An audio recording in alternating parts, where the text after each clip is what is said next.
Namaste from Dhananjaya Kumar. Welcome to this short video episode dealing with a concept, inner voice or inner self. And this is part of his series, Great Minds, Great Quotes. So there are a couple of wonderful quotations on inner voice. The first one is by Ralph Waldo Emerson. What lies behind us and what lies before us, what lies behind us and what lies before us are tiny matters compared to what lies within us. This is a philosophical, deep concept that what is around us, outside of us, behind us, in front of us, above us, below us, surrounding us, that is small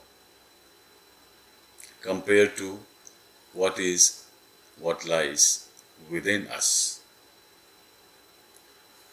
To begin with, let's look at it in a very simple way,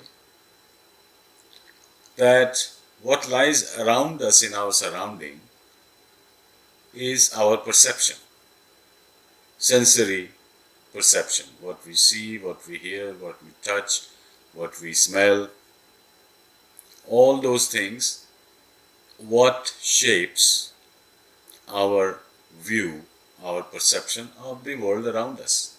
In fact, that world around us may actually be different than what we see through our senses, what we observe through our senses. So that is one way to look at it.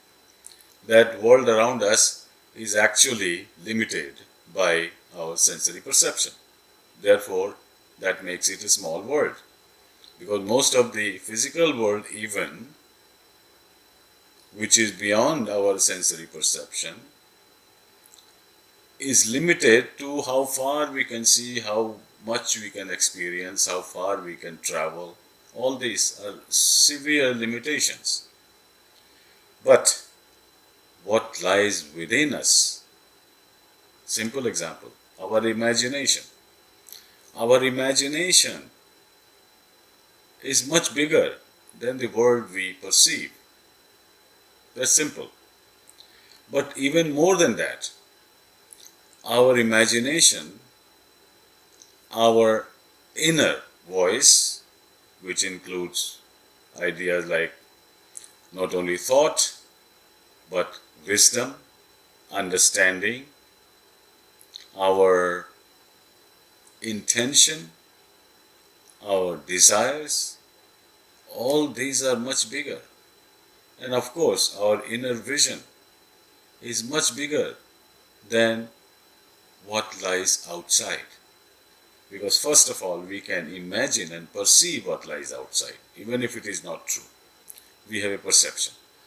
But we can go beyond our perception and visualize or imagine things which are beyond our perception and therefore beyond and larger and deeper than the outside world.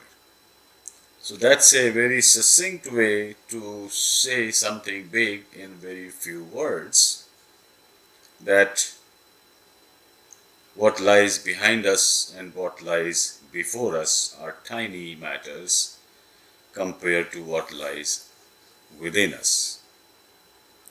And there is another one which is by Swami Vivekananda. What we think, we tend to become. So don't think that the world or the society or matter shapes us. It may shape our bodies, but it doesn't shape our personality, our being, and the expanse of our imagination and visualization. So, what we perceive and experience is very small, and what we can imagine is very large. And in shaping our mind, first of all, our mind can imagine very large, as I've said, but what shapes our mind is even larger, our consciousness. Our consciousness is all pervasive, from which or because of which our mind develops.